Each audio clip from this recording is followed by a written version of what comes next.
कि क्या भारत और चीन के बीच चैन के दिन आने वाले हैं?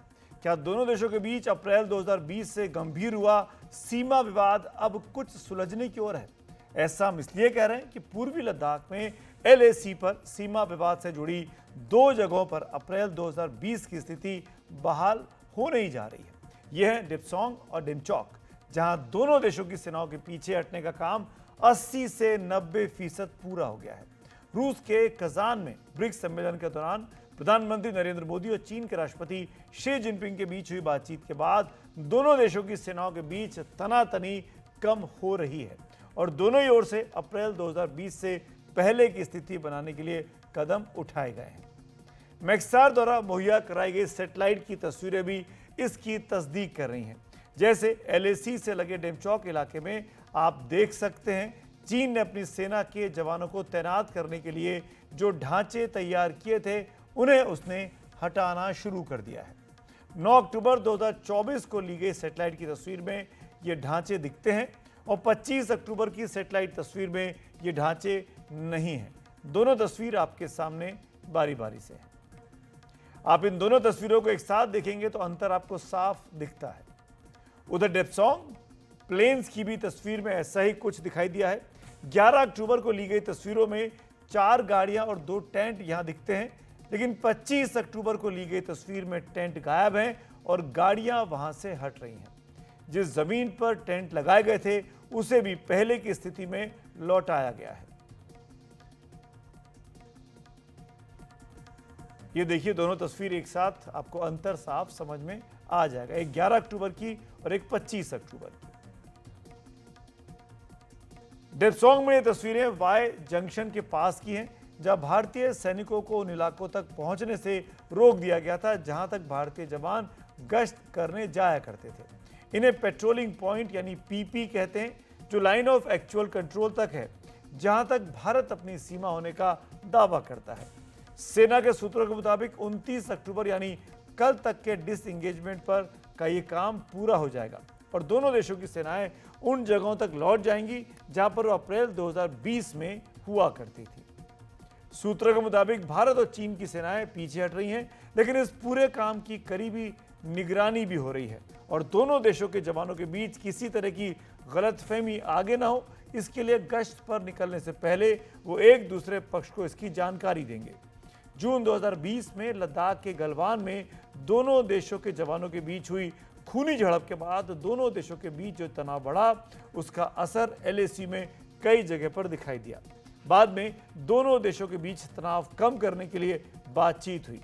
पहला नतीजा सितंबर 2022 में गोगरा हॉट स्प्रिंग इलाके में देखा, जहां दोनों देशों की सेनाएं अप्रैल 2020 की स्थिति में लौट गईं।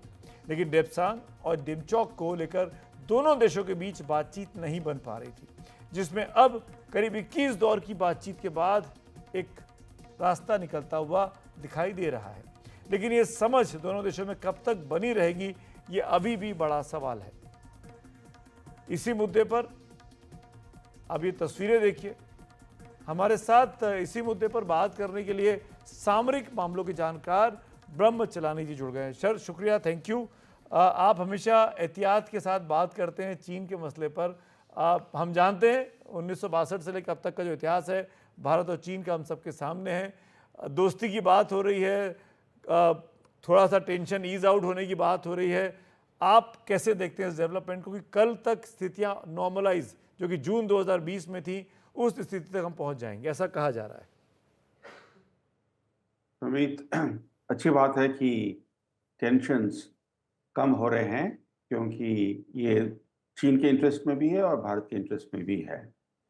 मगर ये जो प्रोसेस है ये लंबा चलेगा, क्योंकि इस समय जो कुछ हो रहा है, देखिए, टेम्पररी स्ट्रक्चर्स डिसमेंटल हुए हैं। टेम्पररी स्ट्रक्चर, जो परमानेंट स्ट्रक्चर्स लगाए थे चीन ने, उसके बारे में कोई चर्चा नहीं हो रही है।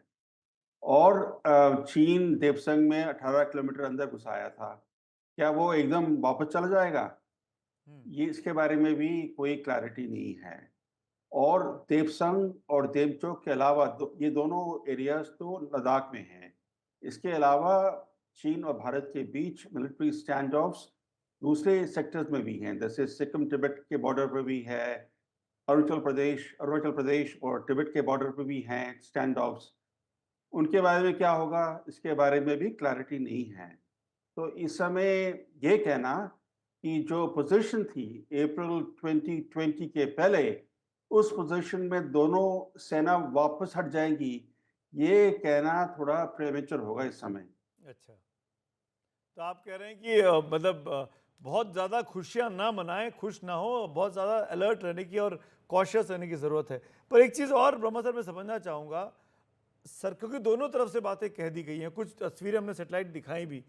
मैं ये समझना चाह रहा हूँ आपसे कि चीन क्यों माना? जो चीन हमारे इलाके में इनकर्जन कर गया, हमारे इलाके में उसने बढ़त बना ली 5 साल पहले, वो चीन क्यों अब पीछे हटने की बातों पर तैयार होता दिखाई दे रहा है?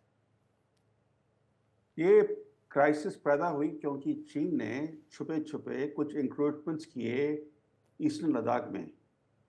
मगर ये शी जिनपिंग की गलती थी, क्योंकि उसने सोचा कि जिस तरह से पहले एन्क्रोचमेंट्स किए हैं चीन ने, उसी तरीके से भारत इन एन्क्रोचमेंट्स को एक्सेप्ट कर लेगा। भारत ने तो एक्सेप्ट तो किया नहीं, बल्कि एक काफ़ी रोबस्ट मिलिट्री डिप्लॉयमेंट पोस्चर शुरू किया।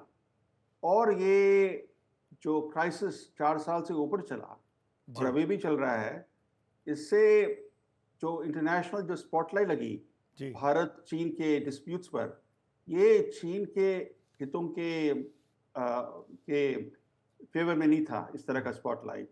क्योंकि चीन चाहता है कि उसका जो स्पॉटलाइट है ना, उसके बारे में जो चर्चा होनी चाहिए, वो होनी चाहिए चीन और अमेरिका के रिश्तों के बारे में, या हाँ, जो चीन और अमेरिका का जो कॉम्पिटिशन है, उस पर स्पॉटलाइट होनी चाहिए। राइट, मगर ये जो भारत और चीन पर जो स्पॉटलाइट हो रहा था, तो वो चीन के लिए एक एम्बैरेसमेंट था। राइट, तो टेंशन्स रिड्यूस करना भारत के साथ एक स्ट्रेटेजिक इम्पेरेटिव बन गया शी राइट। जिनपिंग के लिए। राइट। और जिस तरीके से भारत लगातार अपने स्टैंड पे कायम रहा और 4-5 साल से नेगोशिएशंस करते रहे, अपनी सेनाएं वहाँ जमा के रखी, शायद इस स्ट्रेटेजिक मूव ने भी चीन को भी सोचने मजबूर किया कि भारत इस बार कैसे इतनी आगे तक, इतने पेशेंस के साथ, इतने धैर्य के साथ, इतने डिटर्मिनेशन के साथ काम कर रहा है। ब्रह्मा सर, वक्त की कमी है, माफ़ी चाहूँगा। थैंक यू सो मच वक्त निकालने के लिए। आपसे बात करते हैं तो हमेशा कुछ नई चीज़ सीखने को मिलती है।